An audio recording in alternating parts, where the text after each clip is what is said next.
Hi, America at Home with Pro Football Weekly. And as we head into the offseason, I want to take a look at the New York Giants and what they need as a football team. Everybody considers last season somewhat of a disappointment, considering they didn't make the playoffs. But they went 10-6, and at times were among the more dominant teams in football.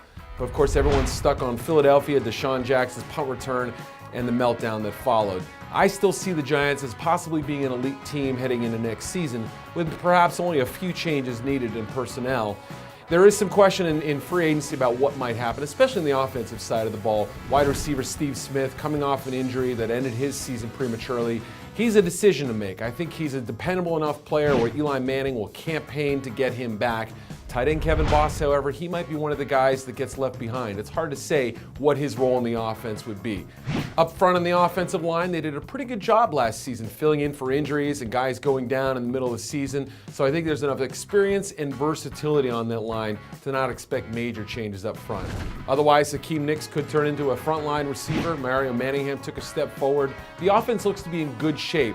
The only question is, how will the running back rotation stack up? I think that's the big issue there.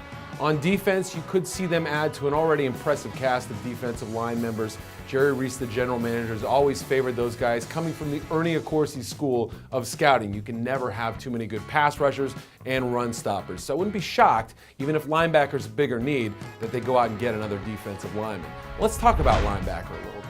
It's a spot that didn't produce any big plays hardly in 2010, so I expect some bodies to be out of there. It wouldn't shock me if free agency is the way they went, but Keith Bullock last year wasn't the player they expected, and there isn't a great cast of talent at linebacker in the free agent market. So, tough call there. The secondary, I think, looks pretty set. Again, draft could be the way they address cornerback, maybe a little bit more depth at safety, but it's a pretty good group, and I think with better pressure up front, they'll look even better.